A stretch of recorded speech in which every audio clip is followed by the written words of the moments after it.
je vais démontrer la véracité de mes propos. Que quand je dis que Fally, par exemple, un ami choisi numéro 1, je ne le dis pas parce qu'il y a un warrior. Je le dis étant que chroniqueur, au Nazaraba, et les malanga, eux, c'est que Fally est numéro 1.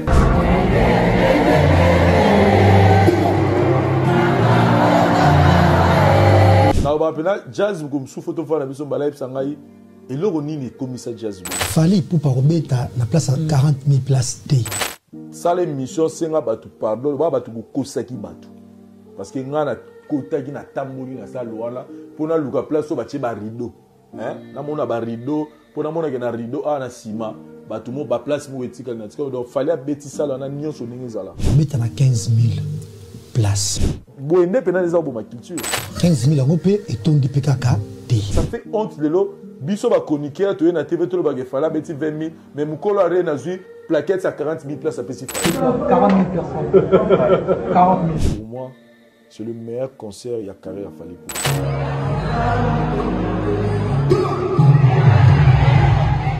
C'est le meilleur concert il y a Fally Poupa.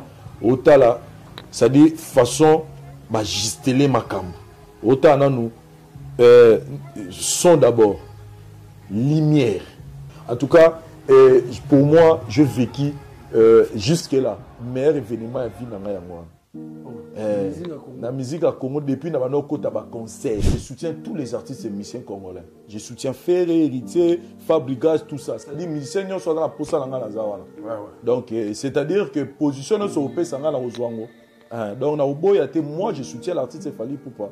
Limisanga mais tout tika no Fally ba bablo la concurrence wana. Au moins même si to lo ba Fally pe numéro 1, faut tout tika ngo. C'est long. Parce qu'il fallait que tu te compares. Pour ça, tu es numéro 1, bon, numéro 2, Azar, 3T. Fally, or, ça, le Azar. hors série. Or, non, donc ça dit hors série. Alors, ça m'a renvoyé, moi, ça. La voix du peuple, oh, la voix du peuple, oh, c'est bien, oh. Vincent Chilouise, étoile de la presse. La voix du peuple. Longueur d'avance. Les informations partout dans le monde. La voix du peuple. Toujours actualité, la actualité. Voilà, bonjour, bonsoir à tout le monde qui nous suit. C'est net, moment, ça n'est pas de l'heure à laquelle vous allez recevoir cette très belle vidéo qui est présentée par le vôtre, Valdi Tamboy. Mesdames, messieurs, en tout cas, Boye Malam na numéro Oyo. Merci pour la patience et confiance au Boyo Tchabongo. Na biso, Bao, tu l'as conseillé avec un partenaire idéologie. En tout cas, les alliés comme ça, Elengi, Rosakanti. Nous avons un message, une suggestion.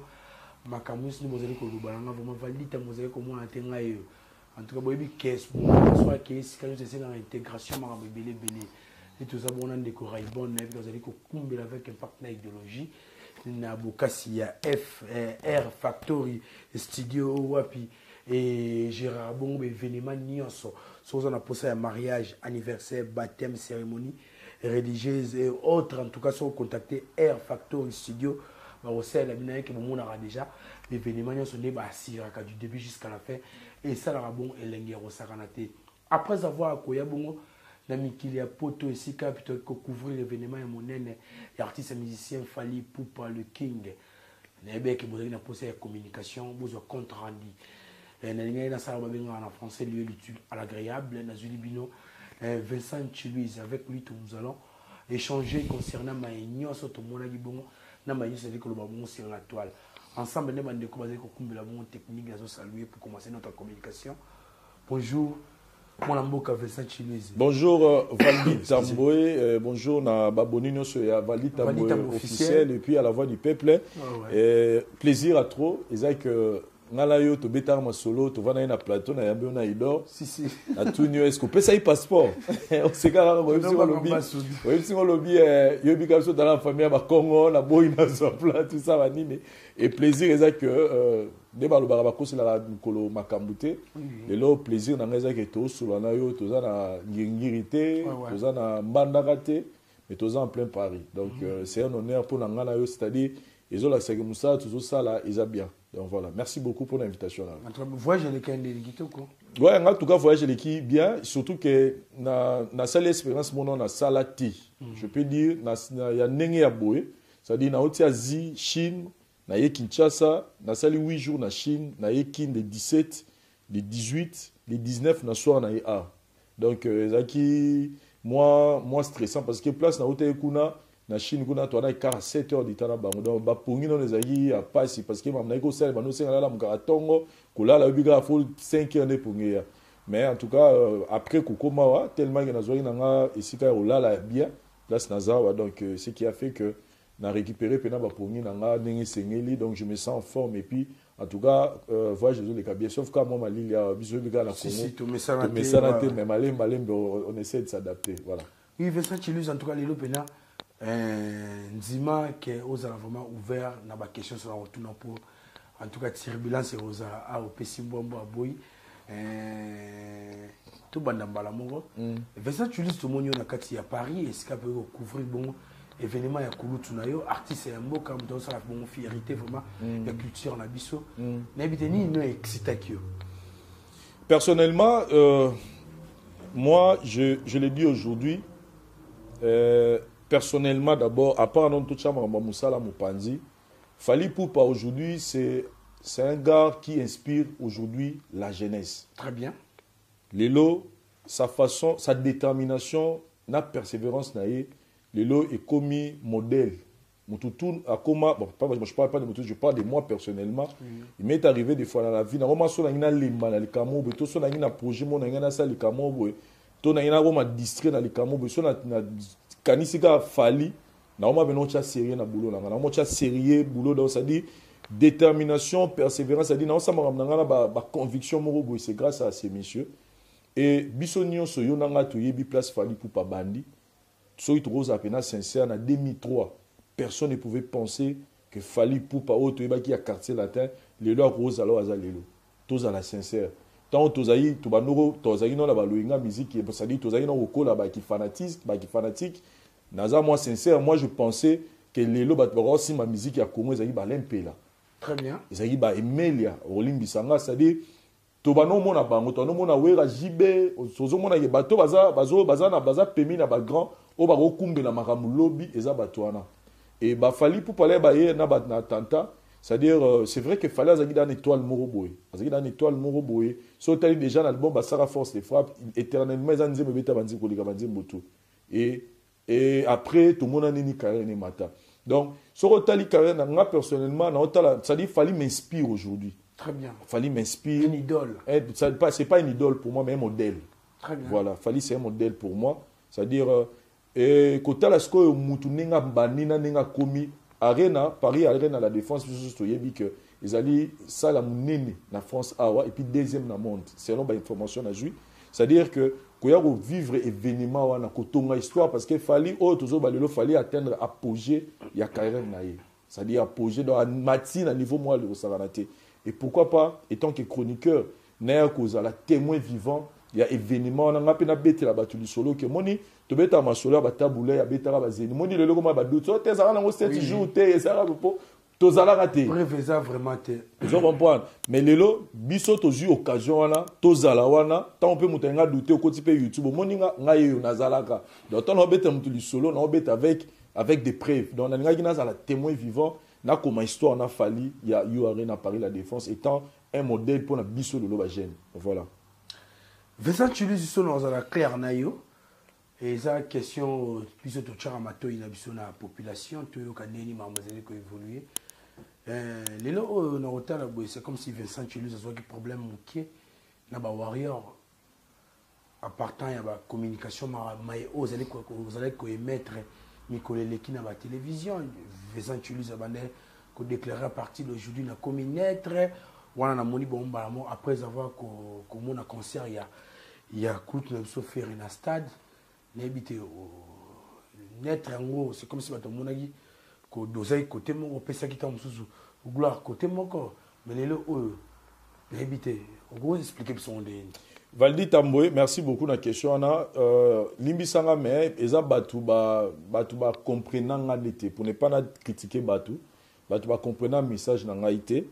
Et merci beaucoup d'occasion pesinga lelo pona mekapi ko rectifier moi maramboana parce que les gens mal pu et puis il y a un gémoré les gars wana il faut se le dire Valdi ba te belé ba c'est la répéter peut-être ningi biso to za rapena ba artiste je veux pas citer na une côté na ba détail c'est-à-dire que mutu sous ça mon a peut-être Fally Wera Jibe Kofi Asola peut-être na mutu mo tant que y a sepelera te et peut-être à l'occasion moko boye po aloka a déstabiliser moti na suka c'est-à-dire maramanga la loba na émission wana na audio moko c'est-à-dire mutu moko azo pe na audio a kati ba maloba a créer audio moko boye ba boki on a TikTok pour me salir en fait pour dire des choses au ngana tikala o lobate na reposer OK c'est vrai que c'est ton émission je peux pas te poser la question mais na tout na autre question na moni mande na biso mami il est là ya na biso mami il est là azaki un événement fali mami il est là za warrior non OK ika de yong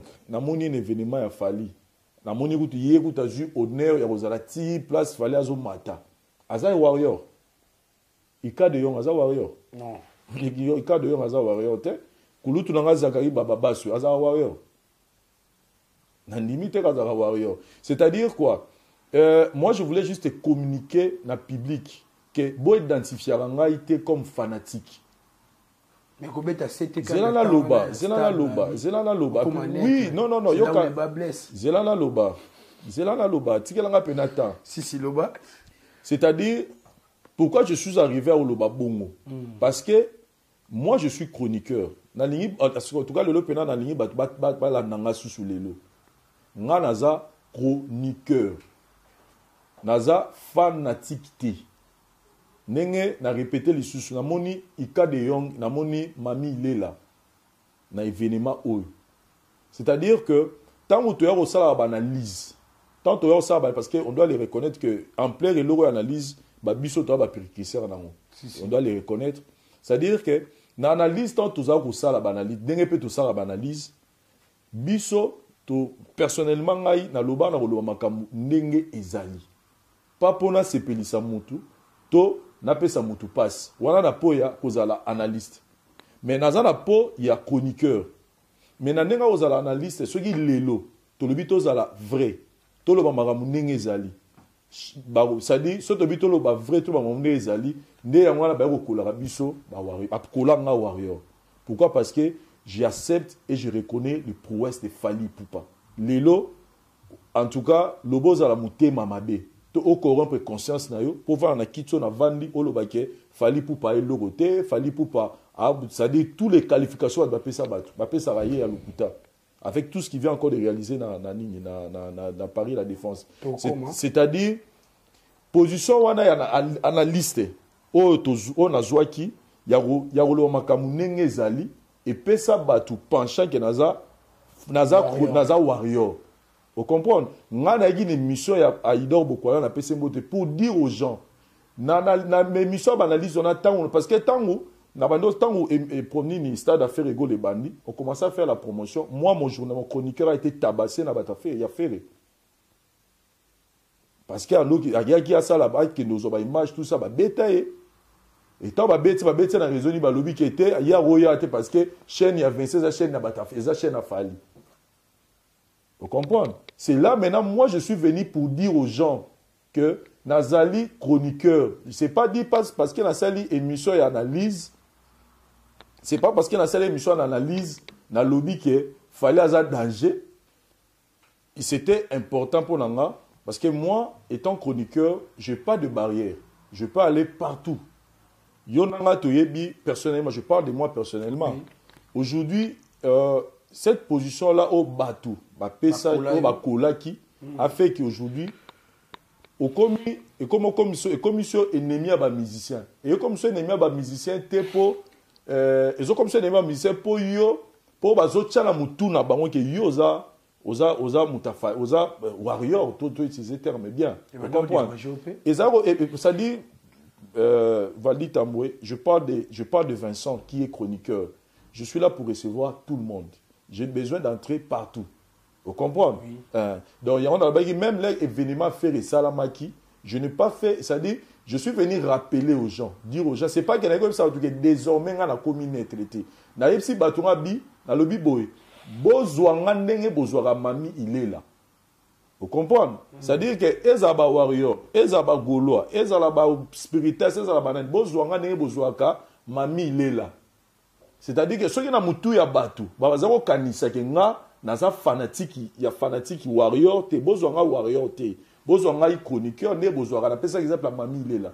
Donc cela ne veut pas dire que nayaki na émission mpona nier makambo tout na loba mpona fali parce que soko otala émission wana aidor atunanga question numéro 1 musique lelo eza nani ayebisaki eza fali pupa mais parce que bato bazali mitema mabe bakata kaka baparti oyo mpo baarrange babobebisa makambo wana c'est-à-dire ke nalobaki bo accepte ngai chroniqueur mais bo accepte nga te comme fanatique parce que soko accepte nga le roi fanatique au bate ayo place exact alors que moi je vais faire mon travail comme tout le monde mais cela ne veut pas dire que na lobby nga lelo désormais na banomona na émission na robo ya fali na bano tumba fali na bano robo ya makamba fali je n'ai pas dit ça c'est-à-dire que ceux qui sont dans le bateau bazo mona nga yango tant na tsagi promotion il y a événement Ferrego là c'était pour montrer aux gens que de la même manière on peut faire pour Fali, de la même manière on peut faire pour Ferré, de la même manière on peut faire et pour Héritier et les artistes dans l'ensemble bo evitara bingaite soit disant que naza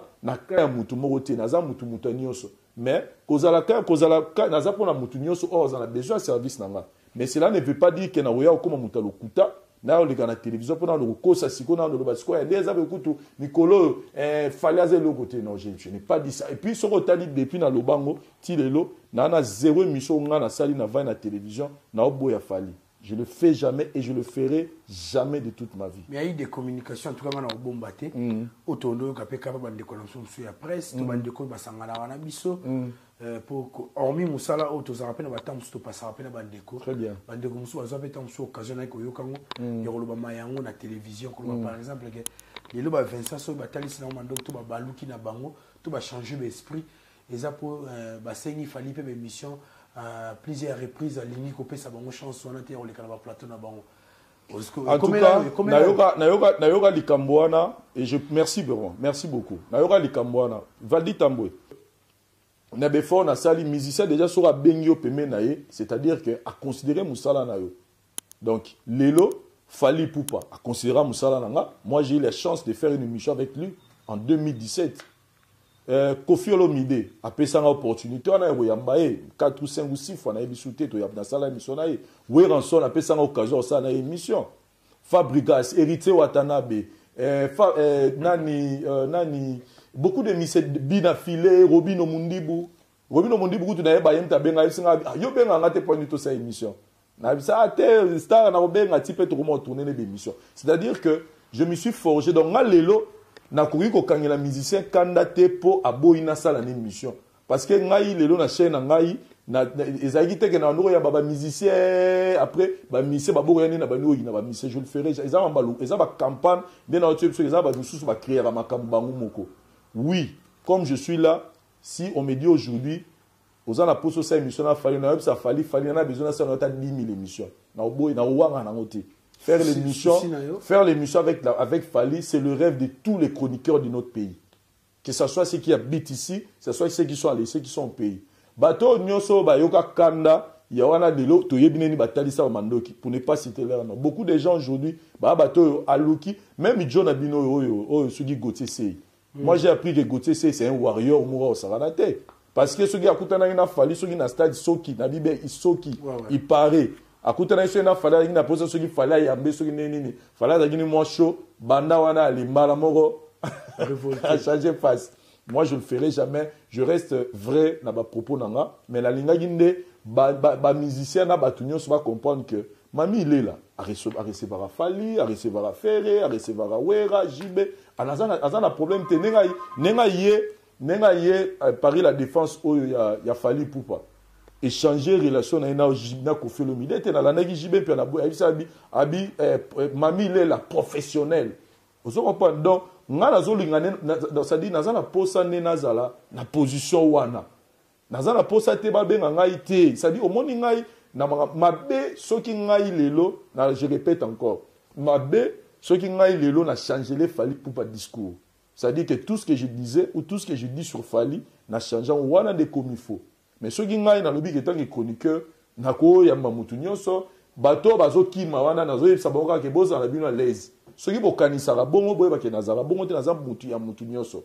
Voilà un peu Valdi Tambwe. N'était chose au comprendre. Donc pour une émission bato wana ba lobby yango ba kosi mukolo muna na mo yango na lobby yango, je ne peux jamais porter un dent contre un artiste c'est pas boina yambaye. Jamais je le fais. Pour le moment penanga la bombe loté. Kyoka bato mutu na mutu mora loba quand on avait internet des émissions sur écoute à nango ba bien émission sur ça la cam musalango mais so komi bayamba artiste tout le monde a propos mon passo là tout le monde a kaka kulutu nati le collé ba bien yango ba Vincent juste ba bona mon hypocrisie ba moni ba benda na bango en tout cas et le bateau vend Dakar na non non ça dire oedenga pour ba comprendre que na répéter les sous moto ayebi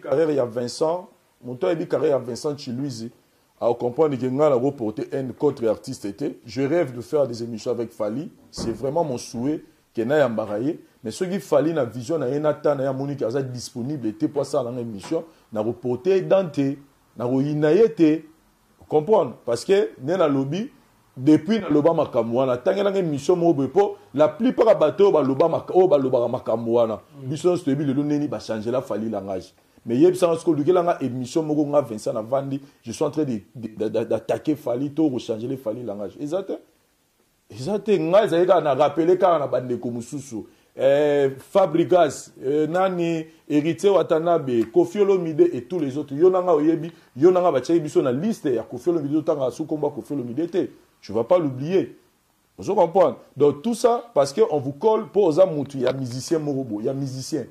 Alors moi, je suis simplement venu dire aux gens, ne me collez pas, je suis pour tout le monde, mais je ne changerai pas langage nanga. Et puis, ça, voilà, donc pour ne pas répéter mon dossier, en tout cas pour dans une chance, opportunité, à faire. Mais maintenant, on dérange un peu pour la réaction. Il y a des fans, comme un peu de commentaires, tu sais, tu voyez bien ou non? En fait, dans cela, on a pensé que les Charleston Mbote.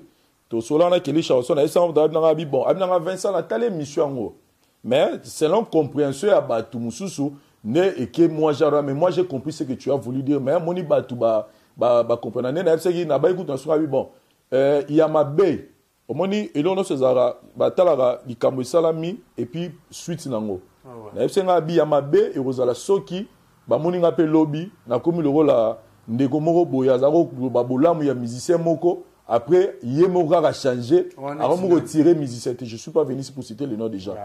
Il y a ma bé et Rosala Sogo Moningaï, Vincent, dans l'équipe émission Moroboé.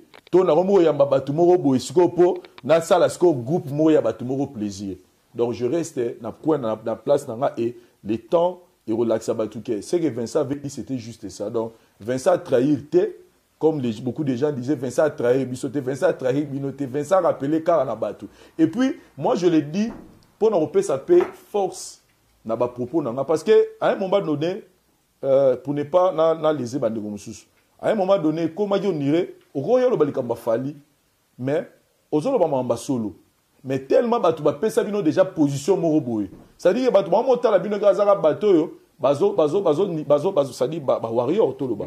Bato ba hôtel nous ba warrior ça dit boza sous opinion la bino ils ont pesé sous-souté na public normal public ça dit public oza fanatique à falité mais moi quand je déclare ça c'est-à-dire que moi je dis d'ailleurs ba warrior il faut pas se pela ngai quelque part pourquoi parce que je vais démontrer la véracité de mes propos que quand je dis que Fali par exemple l'ennemi soit numéro 1 je le dis pas parce que na warrior je le dis étant que chroniqueur o nazana ba élément nanga ozo la que Fali za numéro 1. C'est-à-dire, on peut ça mal kilo. Très bien. Dans une unité question dans lobby, Fali pour pas azad danger dans mission balo baloba oh il y a lobby ka bon pas za mutafalité. Ngala loba so na lobby on ba bake, ba mona lo roi maminde la lobby on ba mona lo la papimbo mamuta lobby on ba mona lo la Ika de Young par exemple la lobby on s'est dit ba zo maloba ngai donc la fanatique et puis de l'autre côté faut pas se payer la base à peine à battre le roi Vincent azanaye pour moutouter mais azo reconnaître ba réalisation à moutou donc voilà un peu ce va comprendre en atelier va comprendre question de curiosité les relations na kulutu non par exemple Fali Poupa Torgos on parle bien. Dans la téléphone là. Beaucoup d'années. Dans la téléphone, mais est-ce que le moment où nous avons Fali, moment tu dois tout le conseil est l'équipe, mais pendant période il y a événement non. Moi je sais respecter bataille à Moutou. Na yaki awa wapona kokoma histoire na Fali Poupa. Na yaki na mona makambo Fali Poupa ça parce que c'est quelqu'un qu'aujourd'hui que nous tous il nous inspire. Et puis c'est quelqu'un qui fait bien son travail, c'est quelqu'un aujourd'hui où il y a mimi culture, il y a mboka na biso likolo goleka, aujourd'hui les Français hier ceux dans la français moi yebaki Congo te loba apprenaki Congo à cause de Fally Ipupa. Vous comprenez, c'est-à-dire il faut nazala wana. Donc naeba ke ndeko na biso Fally Ipupa aza focus na préparatif événement na e. Donc ala voya te mais na signaler que nazana awa, il m'a répondu donc na dit na l'action chomo pour mon ndeto koza. Pour dire que en tout cas merci Vincent Fally Ipupa dans la mental ya likolo. Ceux dans la batu ba comprendre ngate. Mais moi, je suis convaincu que Fally Ipupa comprendre le discours. Et puis, il y a calculé. Maintenant, on sait il faut. Non. Warrior, parce que c'était un montage où Salama qui a son. Parce que, en fait, c'est là c'est la audio. Vous comprenez? Et bien, audio, alors que c'est une émission de Salana Aïdor. Moutoumora sali montage audio à bois qui on a TikTok. Allez, et Peli Moto, Nigé, on a expliqué Moutoumou Makamo, alors que c'était une émission. Oh, celui qui a telle émission du début à la fin. J'ai vu même une vidéo où putain tu atterrir dans Roissy Charles de Gaulle, où puis on a une interview devant ta grande sœur Manique de John. Dans mon lobby, il y a une réaction un peu colérique. Tant on a eu les bossons, ne pouvez pas savoir Warrior. Voilà. Tant à mon anniversaire, tu utilises la caméra à tout mieux. Il y a toute une question à tout le monde pour le mois Warrior c'était na Warrior on pas na c'était na Warrior c'était en fait ezali question moko piège pour nanga parce que o e lobama qui sur nga pas ba Warrior na loba na mitso na te na Warrior te ezali roi nanga mona zum babula na pelisi moto vous comprenez je soutiens Fally Ipupa. Oui. Je soutiens tous les artistes et musiciens congolais. Je soutiens Ferré, Héritier, Fabrigas, tout ça. C'est-à-dire que les musiciens sont dans la posa dans la zawana. Donc, c'est-à-dire que position sur le pays dans la Ozwango.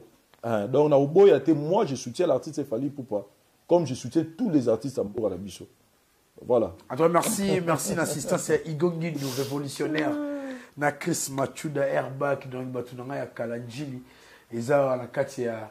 Il y a plateau na biso en tout cas ça nga litoko ya rosaramate bilele ba ba otikate Vincent tu lui tozo continuer na biso na ma question na biso to ke maman droit obi esika wapi maye auto yela ki ana katsa mboka pa liboso salama ki lobby l'artiste musicien Fally Ipupa Eugle azali bongo na mobange na événement na katsa Paris la Défense ou ngana tozalaki mais avant to kota bongo vraiment na vif il y a question na biso mais tout ça non moi rétrospection mouké est-ce que ma rambe banda qui n'a pas comme en finale Vincent tu dis tout le monde a plusieurs communications avec des résistants on va bien en combattant tout le monde a même voir même des comme biba panafricaniste mais on communiquer sur boycott il y a événement il Fally Ipupa mais au fil du temps tout on a évolué tout le monde a de la détermination à côté artiste toujours na kilo on a le bêta et tout le monde a petit na souka beti n'habiter ba combattant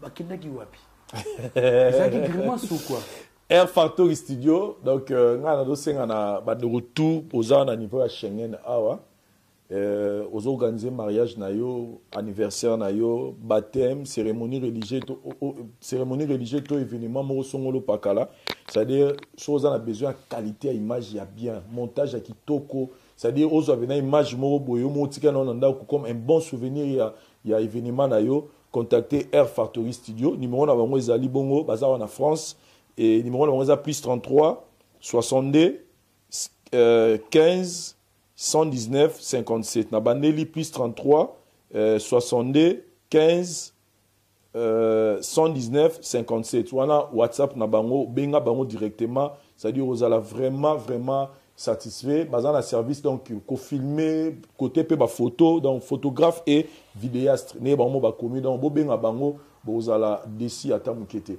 ndeko na ngai Valdi Tambwe. Moi, personnellement, je le dis tout haut, je soutiens le phénomène combattant. Oui. Je soutiens vraiment le phénomène combattant. Pourquoi? Parce que j'ai eu la chance. Et puis, ça m'a dit, je suis bien en chance, bien en ngolu. Dans une ngolu, il y a qu'à voyager. Na tamboli moi bamboka. Et soro au komiga na mboka ya bandeko na yo, na mboka bandeko mususu. Au kitika na aéroport, place où nous allons au Kanda ya ngwana. So kitika na aéroport ya Pamba. Aéroport déjà Pamba et PSO déjà exprimé au lobby mais c'est quoi ça? tant obimara na nzela otalega ba prend ba makadam na bango ne banzela za otongama ozwa kanda tant ce ko côté na ba vie sociale na bona makam susu ozusu kanda on a ce peut-être na ba pays Afrique parce que autant on a yesu koto na ba poto boyawa OK na ba zi na ba Chine na ba Dubai wana otali makamni za structuré que mutarola mwana tonga wo imaginer te ke courir ko kende Très bien. mutarola mwana tonga wo imaginer te ke mai ko katana c'est-à-dire biloko mike oyo babenga ba besoin élémentaire munel mutede mboka déjà teli mutu na disposition na et tout ça mon frère so oza pena patriote oko CP robet la jamais comme maboko o se révolter kaka nga jour na inaga Abidjan Natalia Abidjan nini batongi banzela na bia bakonza ba kamya mboka na biso bana bana ba patriote te bala bolingo mboka te et quand tu vois ces gens se battre tout comme ça mde onanga baza bato biso toko sala ba contre campagne te tout tika bango basama bango. Mais na domaine ya musique ndesika o nga personnellement na mona ka fond nango te cible na bango eza ko bazo ba yuma bazo ba tumo be babike baro sala o balingi cible na bango fallait na batu oyoyo ba ça dit il faut ba attaquer pas ko beta mais s'il faut ba ça ba réclamation na bango faut ba ça na batu o bazo diriger pays. Dis-moi mon frère Fally Ipupa lelo azana poids nini na mesure de l'élection na mboka na biso. Qu'est-ce que Fally Ipupa peut influencer na élection de Kalamboka na biso lelo? Ça dit bo pesa mutumo responsable mutumo eza voilà bo pesa responsabilité na docteur à réparer TV. Ça dit que comme un docteur eza traiter ba malade eza bon ça TVT. Ça que chacun de nous puisse respecter c'est ba o banima ba ya okamamboka bango nde photo ato to s'attaquer na bango mais pas na artiste musicien. Fally Ipupa depuis abotame na nti ya koli wana ayebi musala musute ate apa ko yemba na obina. Azana bana o fa boko azana famille so azana fondation oyoyo biso nga na yebi ba fondation senga ba mbongo osangana te.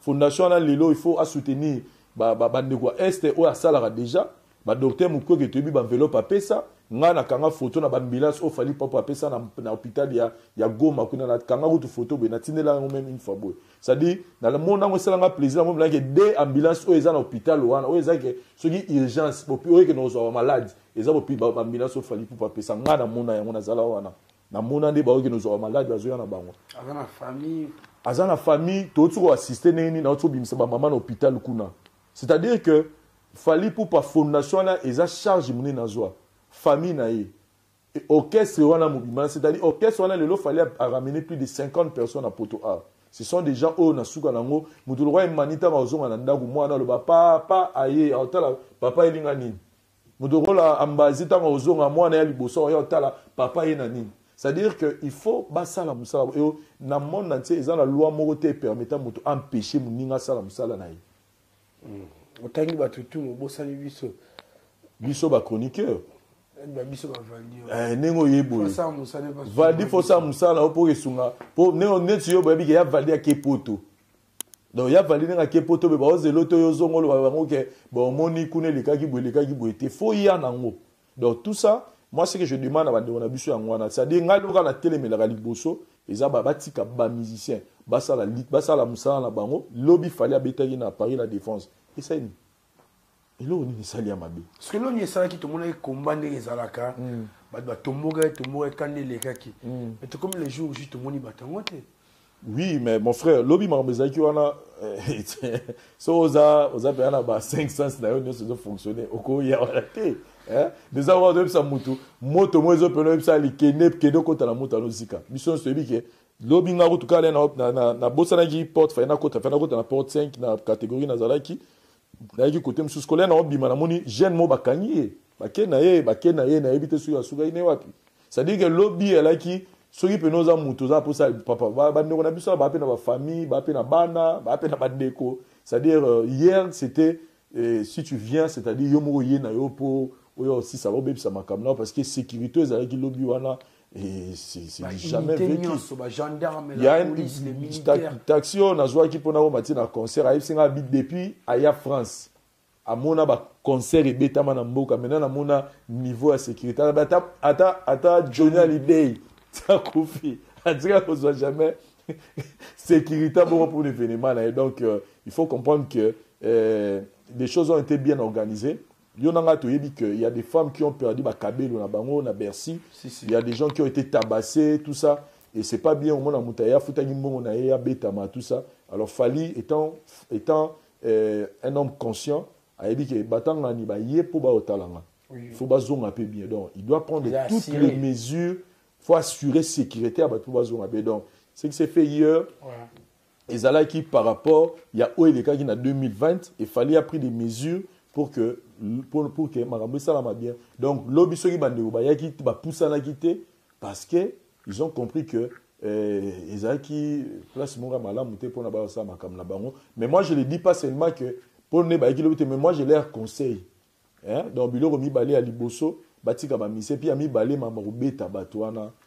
Nandi rono congolais au betanga au vimbisinga na zoki na tout ça après pour tiozo betanga na au betanga posa pour ça mboke bonga mboka ngoyo bonga fonga na yo to sepela to bénéficier na mboka wana so ko betinga après on la sango za souci na que ba kanda ngo ezaka pour tout moni lobby c'est comme si kanda ezaki so tata bouger pelité ndenge mo tumba na ba piné le beta bouger pelité. Bon il y a un temps pour tout. Il y a un temps pour tout. Je pense que, comme je viens de le dire, la lutte doit continuer pour que l'épanouissement au Congo. Mais on dirait que tu peux comprendre que entre 10 ans, plus de 10 ans, c'est trop. C'est trop. C'est trop. Il fait ça, tu dis tout ça. Il y a un paradigme, on est en Bekendeli. Est-ce que vous avez la musique est zone ou soit nous allons faire en 2020 la grande salle qui est Hôtel Accor Arena? Est-ce que vous êtes la plus grande salle Paris La Défense et nous allons il y a des héritiers, Papa Chéri, Virambo, où les autres. Déjà, Kofi Olomide nous annonce un grand événement en 2025 parce que 2024, il faut que les Jeux Olympiques et aux Ala, ce sera un peu chaud pour organiser l'événement Bongo.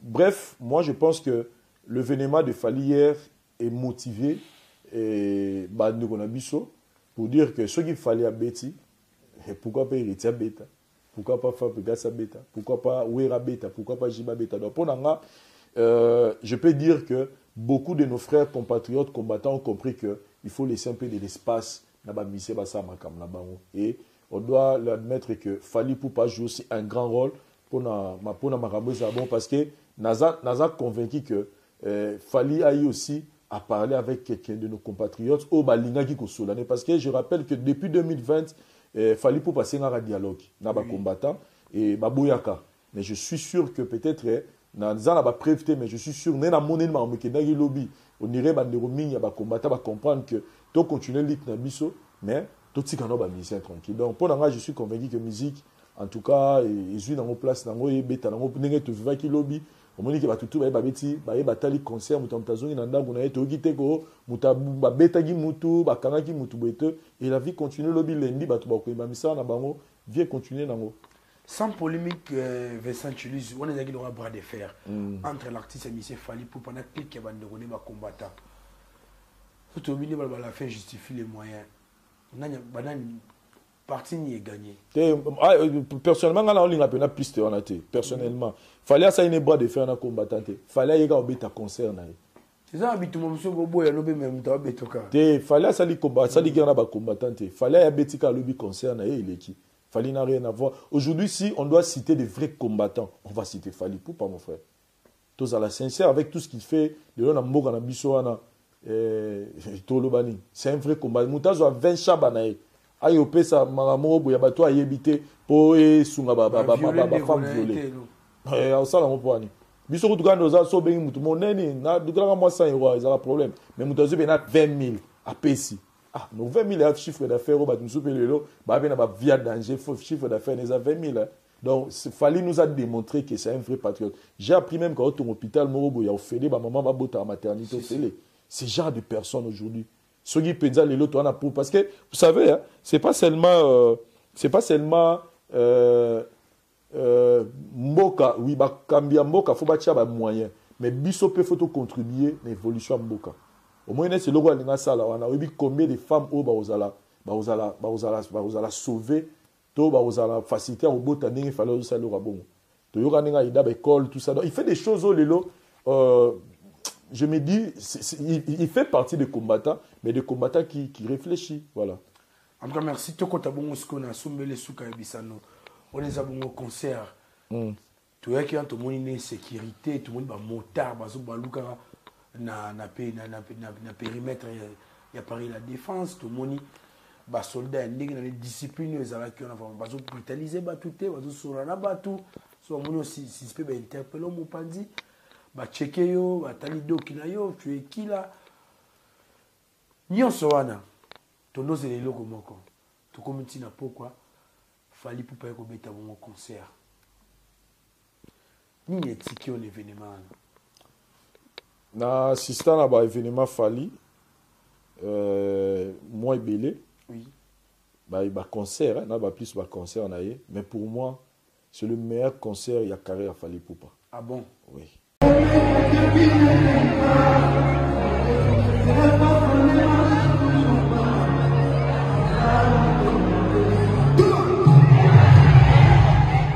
C'est le meilleur concert il y a Fally Ipupa.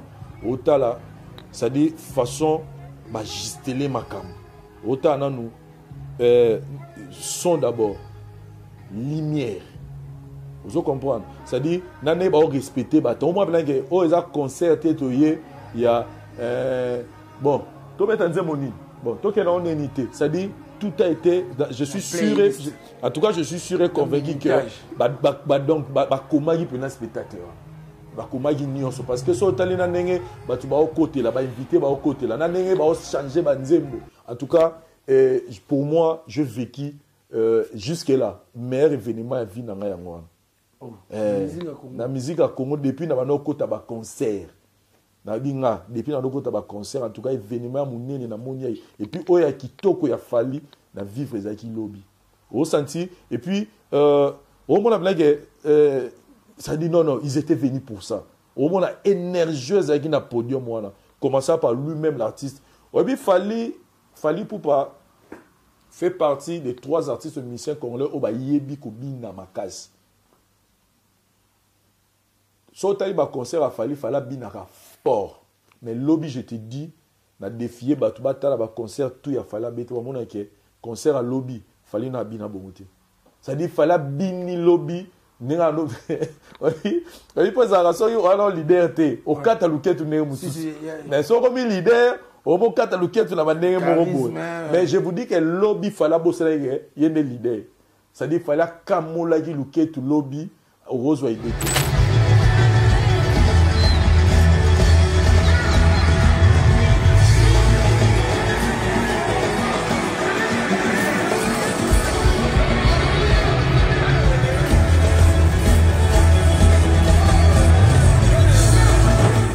Koye Manaye, c'était du waouh.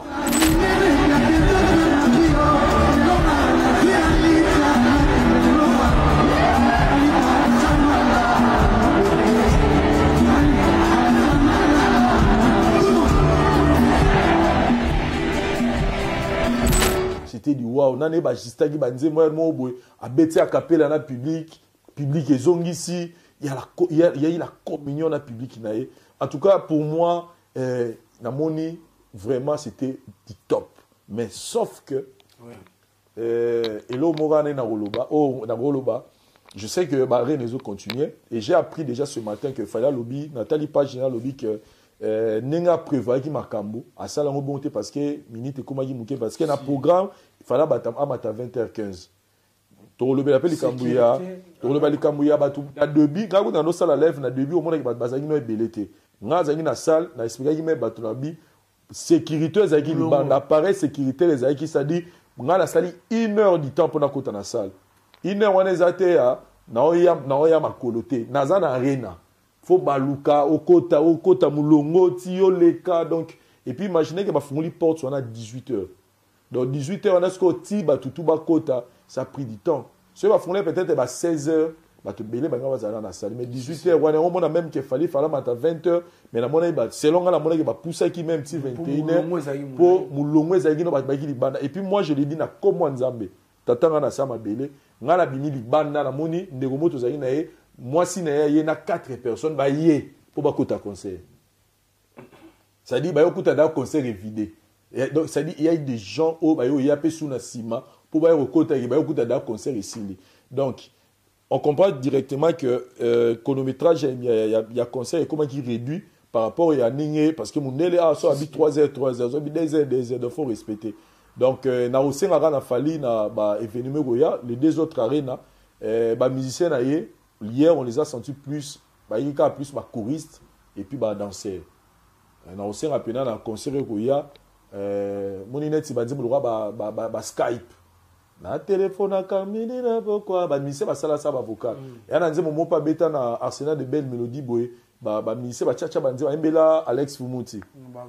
Ça dit banzi momo wa bongo. Il y a pas de cas téléphone à la minute na pourquoi. Téléphone à minute pour Skype. On a le bana embela Alex Fumuti président nzemo mususu.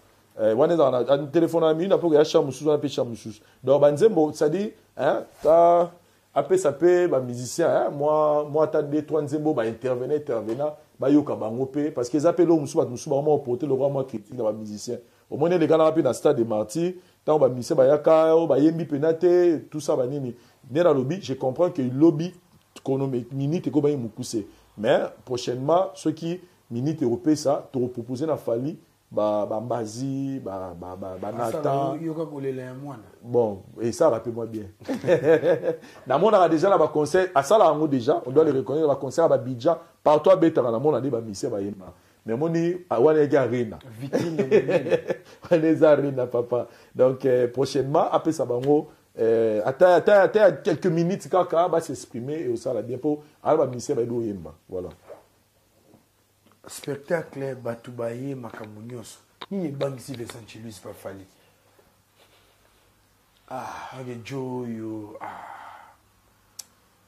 Et le bangisi n'a pas fali. Et le bangisi n'a pas fali. T'es mais ils ont un mon arabe. Bon pour nanga sincèrement et comment m'a déjà qu'il fallait aux arbres. Parce que moi, dans le bas qui tout à l'heure a un début d'émission que Talabon les baillé na tanta. Talaga générique à tanta. Au monde a tout va nos Gambela na internet.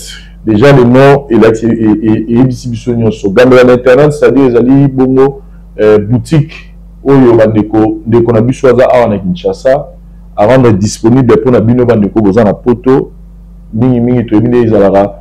Vous avez la provision pour la famille, pour la télévision, passer un mois difficile, apporter assistance, pour la féminin, pour la homme de vie, vous avez besoin de la bango bureau à Rolia, Gambela internet et pour la donc, Bobinga bango, Bobinga, na place où vous avez besoin de l'euro coma, au Bengi bango, dans les bons, c'est-à-dire, assurer l'eau, biloko au sombi et puis assurer l'eau, biloko dans place. De ce moment donc nous ça la donne orphelinat nous ça la donne homme de veillard la bois l'osso semoule huile tout ce que vous voulez miliki en tout cas bengi bango kaka na numéro na pesi et ça le cambo sérieux celui Vincent Lobby c'est que rassurez-vous que beza pena correct je pense à les jours qui viennent tu retires la no spot na bango ba no le tout moment donc bon mais ça na Gambela internet au sombi bilo na oza la poto tindika mbongo na yo. Et biloko na comme après maman leki biloko na qui n'est pas tata moi c'est qui n'est pas maman papa na biso to pas maman na biso to qui est na orphelinat to qui est na homme de veillard moko ou bien Gambela na internet bon maman na moi si mon na téléphone ou après expliquer bino nini na rosala pour que bloquer comment souci ezali bobengi Vincent pour na détail mususu par rapport à likamongo to bengi Gambela na internet mais fali ala ki à moi genre atia basuki nemo pembe boye ba nomona ka geno yo et bien elo déjà moi ja oye na yena nzembo éternellement biso sto yebi otali ba solo voko na etwa tche na quartier la tête depuis dans la quartier la tête ti ya longwe otali ka nini na talaka ba ipucha tala ba ifakata au mona ka que depuis quartier la tête à la quartier latin Kofi Olomide moi je suis convaincu que Kofi voyait ça Kofi a monara déjà fallu au biso to mona lelo Kofi voyait ça parce que yebsanga fali période wana zanga nani pour Kofi animala tani la manemo azanani période wana c'est vrai qu'azaki na makamna mais ba soleil wana pe bazaki ba gypsum pe bazaki ba yemba pe ba pe na ba vocal na bango parce que dans l'album wana to yeba que soleil wana bima na ifrakatana son qui nini solo na sera noirit mais fallait azaki nani na mitsu wana donc ça dit que et puis non seulement Kofi andimi ko sala nzembo na fali featuring balati ndemo benzembo et ça la succès ti lelo et ça la succès betaka kaka. Très bien. Donc pour dire que azali mutumo déjà aye biso na ba kokoko pharmacien et si ka autre ba ki bon ndenge faire aye awa donc il fallait kozwa fimbu. Oh, bona beta muninga fimbu. Ni makambo yango. Tayum de bisi sur la fimbu. Bona linga skoni. Côté no qui véridique wana. Kasi to solo là. Tena tali so sko mona lo ba benga mona sko tawo yo lo ba bia. Wow. Mais yo la na ba tu on était quand même. C'est-à-dire que dans l'album voilà, les gens attendaient la chanson de Ferrego là parce que Fer est déjà binisa bis Toyoka est déjà na ba Vita Imana na ba assistant non assistant na Quelis victime d'amour Toyoka déjà Fer na ba amour intérêt ba 100 kilos ça dit Toyoka déjà Fer mais ce que tant on quartier latin ba bon Fer a yesko pa jo muto aibi ko siebisa rumba fiolomide muto aibi so avanelo vena rumba bi bon na peso rumba au sentier. Ça dit ce que baba qui bon toyoka déjà banze moi ce qu'on nenga ye en tout cas faire au bête le romo boido ba tout bazwa kao mais tout monde a que pharmacien l'air et qui et bouleversa va donner tilelo nzembo wana et na succès. Donc pour dire que fali pour papa nanga après tout je comprends que a benga ma qui pas alors azali. Donc moi je dis seulement que je suis très heureux à vous alana époque où il fallait pour pas exister parce que lelo il a atteint l'apogée de la musique congolaise. Lelo, il a atteint l'apogée. Mais avant événement, tout le monde a dit bon, communication, moi, qui on va battre, porter, nango, tout le monde a reçu un commentaire, collègue nayo, frère nayo, ami nayo Jazz Kavoul, a qui qu'il a absolument dans la place publique, puis la vérité. Qu'il fallait mettre la configuration à 15 000 places, donc on soit commune à 20 000 places, mais la communication, c'était une vérité ou soit c'était juste pour bouleverser les gens? C'était juste du contre-marketing. C'est du contre-marketing. Jazz n'a pas de mot de place à ça. Obi sincèrement, si les lots n'a bara. En fait, notre couteau, n'est pas peu boyer, n'a coûté une nanté. Mais n'a pas appelé Jazz comme sous photo fois la mission balai sangai et l'eau ni les commissaires Jazz bon. Fallait pour pas remettre la place à 40 000 places T. Remettre à 15 000 places. Ah bon? 15 000 en et ton du PKK T. Nagna Lobani par là que dans mon considération il fallait pas à Jazz. Et puis fallait il avait dit tout on a émission tout ça là que aujourd'hui ceux qui ont la connu que tout le monde qui va ça la musala bien ils a bino attendant na Jazz. Fallait c'est-à-dire à pesa bisope pifo ya bosala na telle émission là. Vous comprenez? Parce que les lotis, le long la coopérative de Jazz, a un problème dans le staff, il fallait, attendez ça, il fallait. Parce que Kelly Charleston, Kelly, ce qui est le long, normalement, sur la Kelly Charleston, ils ont un Jazz. Ça dit Jazz, Aza, Bayebani na Kelly Charleston, très bien. À part ça, il y a Jazz, normalement, sur la Kelly Charleston, Tilelo. Faire gagner la merveille. Na Jazz, des bonnes relations. Dans la période où on a évité les lots et l'eau parce qu'il y a un jazz que tout le monde a mis en cala. Ce que na coopérative, ti na mona jazz a pas ba kanda kanda boy. Na lo banga bi ah, yango jazz et l'eau ni les kana. L'eau ni les cas parce que on s'est dit mon frère quelque part ça fait mal hein. Ça fait mal pourquoi parce que na mon jour Barnabo a betaki. Barnabo a beti na configuration 34 000 places, 34 000 personnes. Et Pélissimo, tu as Nigeria, ma belle. Écoute, on a dans le contexte que ces jours-là, Nigeria, tout. C'était une fierté pour la Nigeria. Mais moi, je me pose la question, pourquoi ceux qui sont congolais, quand ils sont tout, fauteuil rebondissant. Il y a un moniti même ivoirien, dans l'année, ma cause, ceux qui ont ligné, ils ligné.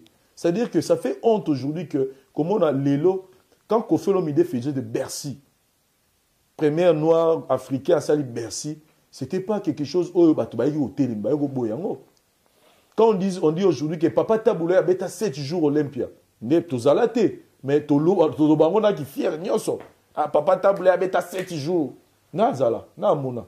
peut-être ba père na biso ba biso ba kufa na bango to biso be bazame ba yebi na bango répéter mais lelo biso to biso ya biso presque le to mona ndenge fali yango bani na quartier latin ti akomi boye lelo ti abeti deuxième salle ya munene ya monde et puis premier na France ah mes frères ce que ta soit disant fali yango beta ki 20 000 bana il faut ba bomba soki eza biso maintenant ça fait honte lelo biso ba coniquer to na TV to ba ke fala beti 20 000 mais mukolo are na zui plaquette à 40 000 places à Pessi Fali. A confirmé que Betty 40 000. Dans mon plan, à côté Chicon, il y a le bibon, fallait au Betty 40 000 yango.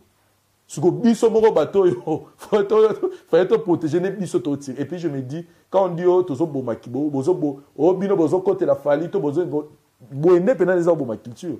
Mais quand on est dans le stade, en tout cas, tous à polélé. Est-ce que mon a un système de configuration? Dans le bagage on a live, on a bataille direct. La tanga de comment on a jazz, c'est jazz. Ça les missions c'est nga batu pardon ba batu ko kosaki batu parce que nga na kota ki na tamboli na salle wala pour na luka place so ba tie ba rideau hein na mona ba rideau pour na mona ke na rideau a na ciment batu mo ba place mo etika na tika donc fallait beti salle na nyonso ningi zala et puis photos à la fière parce que 50 cents a beti configuration qualité Barna Boy oh lelo je t'informe que Barna Boy a puissant au Saranaté aux États-Unis les tolo babo. Ok, après avoir coupé Batare, n'a pas fait sa fali plaque à mérite, tu vois. Donc, il va de Niger, il va tomber, on a bon effort, on a des réseaux sociaux. Ok, mais voilà la natalité. Si. Natalité. C'est-à-dire que 50 cents, c'est ça qui a monté. Et puis, on a pour soi, on a la mission, disque d'or pour producteur na bango. Au moins, un événement, mon producteur a un disque d'or, mais oh, est-ce qu'on m'a disque d'or, oh, est-ce qu'on m'a mundele.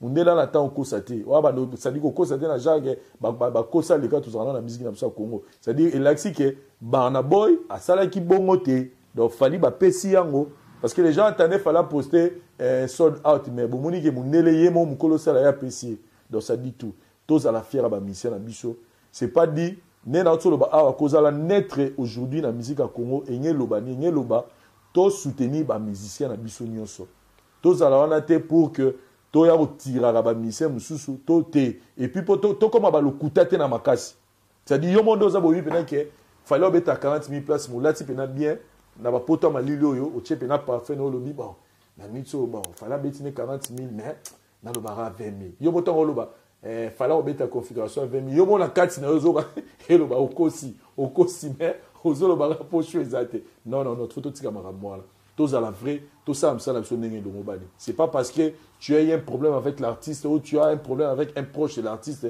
d'échanger au mental. Donc voilà. Dans la réalisation, il y a informé que ils ont deuxième salle dans le monde, il y a salle de spectacle, ils ont premier na France. Na France, on peut se faire place la réalisation en ballon de peau. Des faits de vos station de musique, c'est les pleins. Non, mais d'après si place où a mérité les lots, Fali c'est c'est le numéro 1 papa. Qu'est-ce que tu bois au bango pour tu bois au sépulisa Mangweli ça donne nanité. Non, je le dis, c'est le numéro 1. Est-ce que j'ai besoin de le dire d'abord?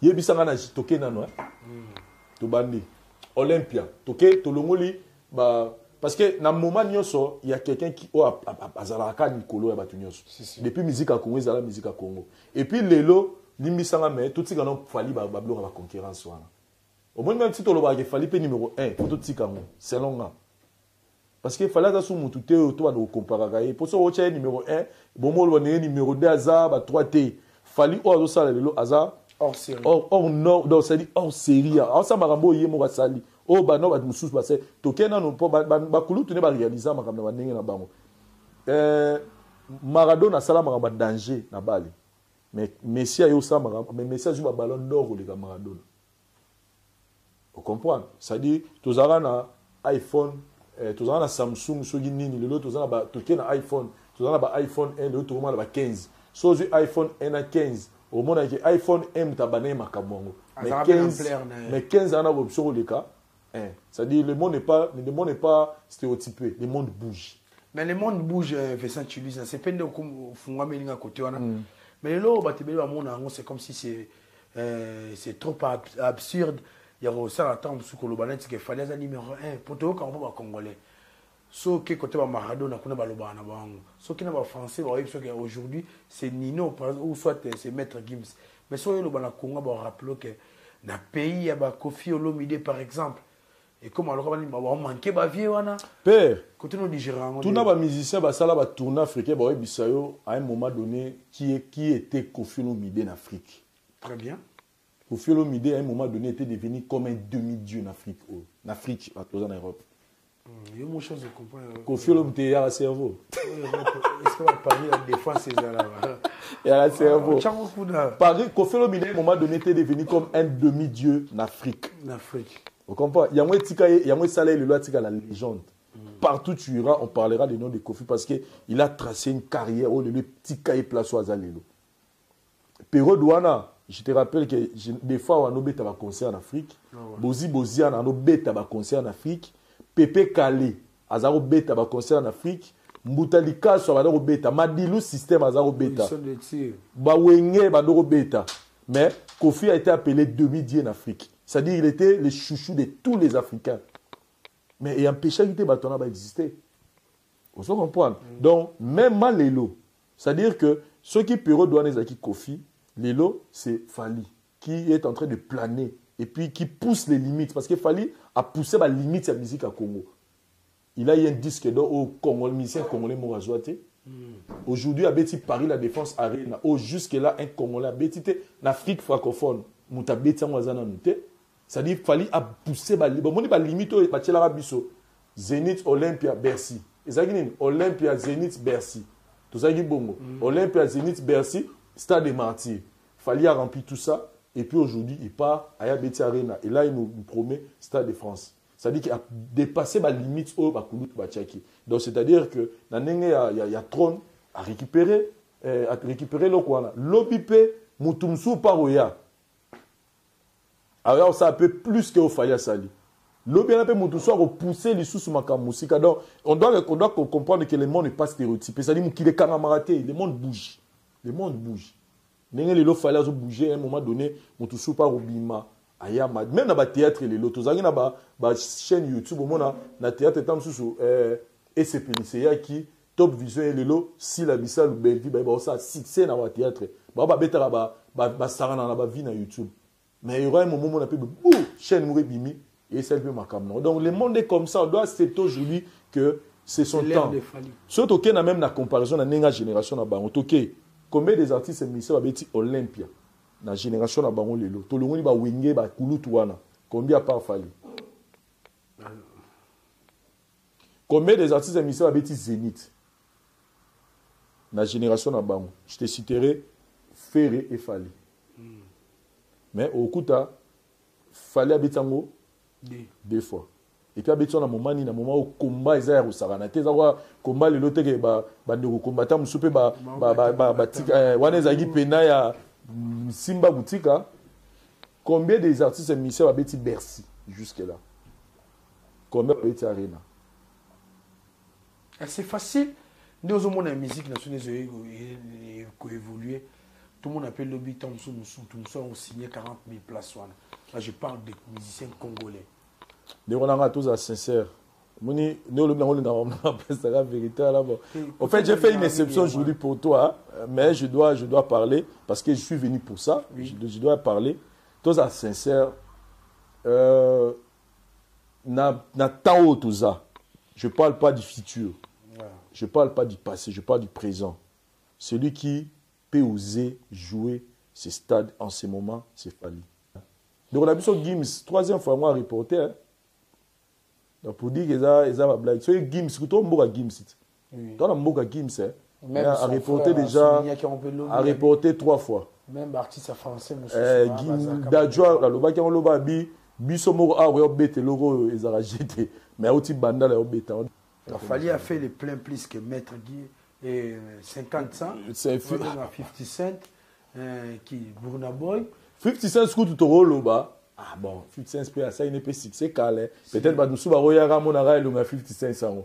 Mais Burna Boy ndesi comme tala makambo. Moni game ma musique na miso na ninga pa anglophone. No kwa mta simbia on a saké. Na Rema Boy.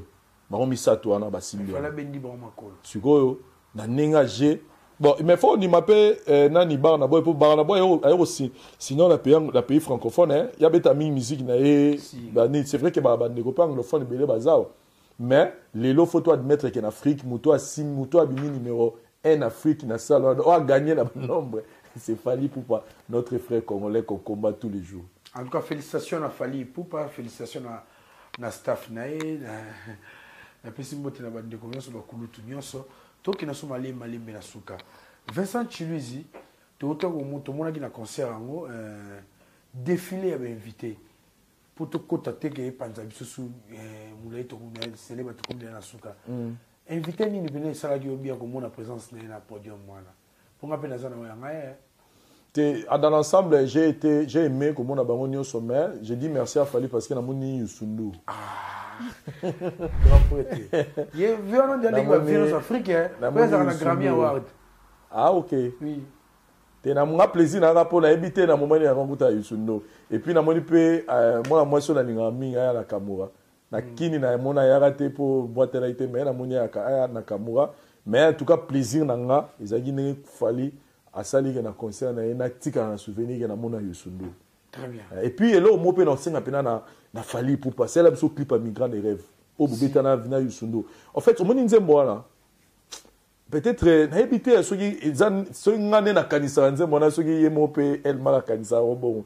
Nzembo na ego porter même mais ba ça même documentaire. Moni ka nzembo na migrant des rêves voilà. Noko to na kilia ba te belé tant ba migrant des rêves. On a ba belé ba oui ma réfléchir ça. Il y a des gens qui ont risqué leur vie pour nous ya a. Banzela ba mai. Ça dit fallait la beta ranze mwana ba te belé ba voyager na ba kendaka ba kei ba ndo réfléchir le belé. Ça dit pour na pena fali atika ngonga tika la son a immortaliser on clip. Atika la bisu bena comme atika pena na matérialisant na clip et ça la bien. Et ça souka na chant. En tout cas merci Vincent Chiluizi. Une dernière pour aussi ça na biso. Eza ya côté ya kulutu na biso Vierambo o wapi mokolo ya lobi pe fala beta bongo na festival ya café musique na Suisse batebeli ba yeba ki de ya kulutu fala beta mais car na butu et kabulaki les 24 na les 25 tout moni ba publication ba journaux et belé internationaux wapi komaki sur annulation ya to boycott ya concert ya kulutu. Bon, raison, c'est un violeur, il tabasse les femmes. Avant qu'on donne la question, il y a réaction, et c'est là qu'on est. Et ça n'a pas si, parce que j'avais vite compris que les Arabes ont détracté à Koffi Olomide. Les Arabes ont limité culture en bourg, on a vu sur avancer. Moi, je l'ai toujours dit tout haut. C'est-à-dire, il y a des gens qui font pire que Koffi Olomide, qui font pire. Na o balax rabiso ya Koffi Olomide. Donc bref, et là on a le bara pour ne pas le baroko c'est la toko c'est la on a on parti pour Koffi Olomide. Mais là on a le bara mongozara que bati ko bunisa culture la musique na biso. Bati ko bunisa culture na biso.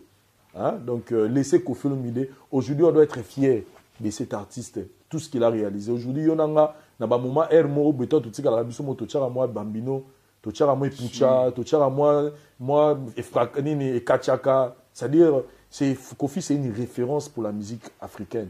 Koffi, c'est un gars qui a inspiré génération mounene dans le côté musique. Le lot, ce pesant là, peut s'organiser, ça dit Koffi est un modèle dans la musique. Le qu'on a faiblesse, il y a tout ce qu'on va de la parce que au azo le baon a yémo pétant sur la moi, c'est na bête à moi, c'est la négo saranate n'a pas les nains. Tant que pas irresponsable en saranate, ban amuta qui paraté. Donc arrêtons un peu de mélanger la vie de nos artistes avec leur vie privée. Parce que personne n'est parfait. Donc pour nous bâtir Koffi Olomide tranquille. Les lots, tous à la fière, tous à la Koffi na biso na mboka. Donc tous à la fière, tous à la musicien na biso ça on va bien na mboka. Donc moi je suis contre et le connaissant Maki Malasima en tout cas batika. Et puis moi je demanderai à l'artiste Koffi Olomide, c'est comme si et comme on sait moi organisation mo pour na kanga babilo ko wana. Donc, équipe au Val Naezali, bah, mais qu'on travaille pour que si Koffi Olomide lance événement na bongo, écoute on a barricade de roi. Tara qui a répété, à 8 ans il a donné de l'énergie pour l'événement pour qu'à la fin, c'est vraiment déplorable.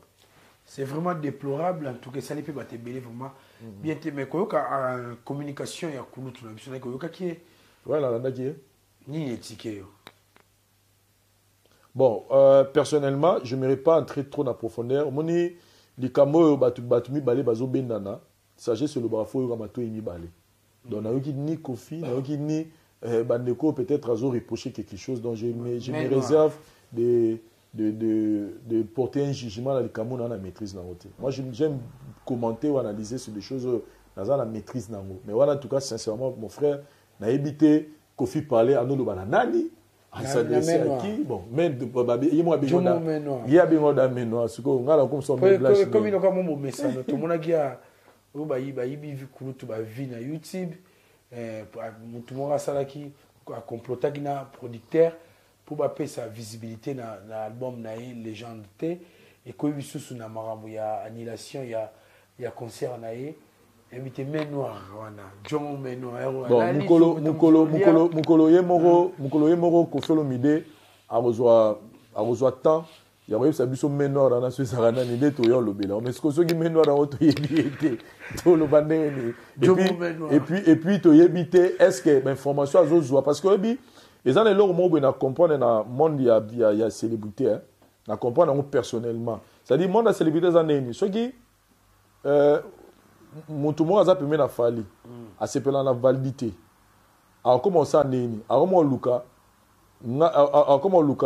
validi nga na ye na validi c'est-à-dire ye ndenge alingako te akoma sikoyo osala baeffort pour ke nga mpe na ye na yo mpo ozala mosika na nga c'est-à-dire aose sentir mal de fait ke yo na ye boyokanaka te mais nga nazalaka no bien et puis omona sikoyo bandosala nini akoma okrele yo bamakambo moi likambo so peza nango oza na tal oyebi na tal likambo yango te alors tala kutu vadi asali boye tala kutu vadi asali yo boye tala kutu vadi asali yo boye tala kutu mameli eleka na yango na miso voilà mais moi je pense que au-delà de tout Kofi reste notre légende oyo to monanga munene na lisusu ne peut-être ce qui lelo tozo ignorant ngo to comprendre ne to comprendre ya papa Wemba je souhaite à Kofi le milieu plus de 100 ans vivre na mukili tamulai bata bakoko ya bakoko na biso. Kofi comprendre qui était Kofi. Voilà, en tout cas, merci Vincent Chiluiz, tout le monde qui m'a dit Souka. Tozaki na Paris la défense, total ibongo, mubangé événement ya fali pour aigle et on to soli mais nzokande na commune ya Lemba na stade ya GD. En tout cas, zaki opesimbo mbo boy avec l'honorable Soule Kauka par Zouzou numéro 18. Il y a Moamba, P numéro 42, à commune à Kiseso, à Tchakibongo projection, à concert, il y a des connaissances, Fali pour Pesaki, au Pessimbo, Boy, Wario, Boy, Kotika, Babi concert ici, mais même la bonne midi, classe. En tout cas, ça qui bien au Saranté. Bonne chance car on a soulé Kaoka par Zuzubana qui s'est sonyoso. Nana poto, en tout cas, na Roya, tant sous na moi, retard, tant sous propagande aussi, la campagne aussi là. En tout cas, on a Konabino, so vous en a posé vos éclairages pour voter Johanna Pembe. Sous les cas en tout cas et ça vraiment kitoko bon honorenga ne ba honorenga merci na Orna Gucci Orna Gucci na passion mot sans oublier Dadi Chombo Dadi Chombo na passion mot JR Mbingu bolingo ya Tuzi na pesi mère Tuzi mot sika watala biso et Raibon motema Audrey babi Air Factory studio nde makambo olingo sala makambo pena ya kitoko olingi bi makitoko na miso bato surtout baza bongo ba professionnel vraiment audiovisuel contacter Air Factory Studio et sika pe okuta na ba photographe na ba vidéaste ya Mbiji pe ya Maele Makasi mariage no ko kitoko anniversaire collation de grades académiques cérémonie religieuse et autres en tout cas et vous allez bon assurer mais benga na 06 21 51 19 57 dans WhatsApp na moyen pour bazar bon na kati ya Paris mais batambula na Schengen mo sopo mieux assuré ba na binoti les États-Unis en tout cas baroya c'était Vincent Chiluiz yene uzaki na awa liboso ya ba igongi du révolutionnaire de la SAP na Chris Machuda Airbag d'habiter une dernière communication te ngape na kanisi gongindo révolutionnaire mutero révolutionner SAP na France en tout cas Aza Mystique et puis Chris Machuda na pesi mbote na pesi pe mbote na Grevi Strauss mon frère tozaki lobby na Paris la défense wana apesi mbote na la kulutu na Tanguy Priest Lolendo boss babi bâti service na ba de tout bazar na posa ma construction tout ça énergie mon a kulutu na biso Tanguy Priest et puis na bosanité Orphée Penet Pampé Penet et puis Roda Delix wana ya biso ya base tozana na bango awa donc la famille ya munene tozana mo pe koto awa nini so na ngina loba par rapport à lobby n'a pas ça va monter à part il y a une question de soutien mais dernière communication na rassuré Batou que Vincent sera lobby hasard à lobby Vincent lobby que n'étant là bas na za la naître de ngé lobaka qui na s'adresser qui na public au ba pesa ngai casquette ya warrior ya fanatique ça dit là c'est on qui était ngana fanatique té ngana za chroniqueur mais qui dit la vérité. Vous comprenez? Oui. C'est-à-dire que Batouba l'on la kawana ba no kanse peut donner la commune na bi bon na ba nasko retirer fali pour na se décider na komisa ferité. Ba mission nyonso ya boka na biso tozo ko encourager mo ba sambusa na bango tozo reconnaître ba prouesse ya ba ndeko nyonso tozo reconnaître que lelo fali fait vraiment plus de réalisation tozo ndima yango donc na ngai pena ba base dans la position wana donc ngaso na lo makam nanga tant dans le barabazo on a été dans le comme warrior mais bazo dans le comme chroniqueur oyo azo makambo amoni donc dans le bon avec toute neutralité. Merci. Donc dans les gars qui va comprendre le Corana et force à Fally Poupa je pense que 2025 Nzamba peut sabiso pema faut nazala na stade de François na faut na mona mabeza jour wana si en tout cas tous ensemble les le oyo mata Fally obeta na paradis na ozala et donc ça y est. En tout cas, bonne chance. Les caméras là, il y a mais bon bah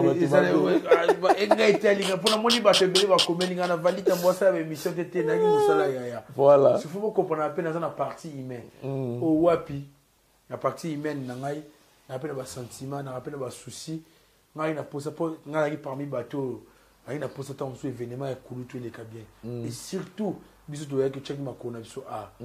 Soit que le morceau est Simba qui était pas moi bana ba me appelle babé en tout cas kulutu bato ma pesi au plat qui a mérite mais ngai na le appelle le romona ya otala yo ngai ko peso yango ataka na ndinga bokoko très bien ataka ndinga bokoko ma koko senga ga sa émission senga merci mais bato baboya ki babite tika ye mo koko salango pour nga grand-mère na ba budana mikina yate nga ndemo na felo de felo artiste vous allez ya depuis au moins na pena nga ko bunda fa na yate donc Fally azo mériter belé ba respect belé na bite que doit Fally même nga na poto na nié ba artiste mu sourire biso terrain wana te en tout cas maman le besoin moi bien na le capé na émission en tout cas beau s'abonner na valide tam officiel à partir à lobby tu as déjà membre technique déjà assuré donc il y a un problème non ma casse na bossa na caméra donc il y a un moment où sur la vidéo ça la maté na maîtriser mon téléphone surtout dans un iPhone à YouTube donc mi c'est au bénéfice so ga ngala comme na Samsung iPhone normal il s'est assuré na ma mbutuna ndeko na Raibon hier vraiment les papa français hier vraiment les papa français hier vraiment les papa français en tout cas a mérité toi na mon thème na Irène moi maman française na bossa un petit coup na sope fiston coloqué Zapatero il passe na commune ya Kinshasa en tout cas ba ndeko ba warrior commune ya Kinshasa bo pesa coup na so main forte en tout cas bo voter massivement pour et ça vraiment qui c'est une tête bien faite de notre pays na que batali bise belé Rosie Dianongi R9 Rosie Dianongi R9 na pession moté na banjula nyonso bazabo na kati ya Paris na pesi moté na bana banga moni so bana kati ya Paris là je vois golf qui sur la dégâts matériels bande ko nyonso moto ba moté na bien en tout cas père na Clovis Badiabio ko neuf grand poète en tout cas merci na petit na Jordi Badiabio ko en tout cas bola na ngwa va dire mon officiel et ça qui te remercie. La voix du peuple, oh la voix du peuple, oh si tu as bien oh. Vincent Chilouizi, étoile de la presse. La voix du peuple, toujours longueur d'avance. Les informations partout dans le monde. La voix du peuple, toujours actualité, actualité.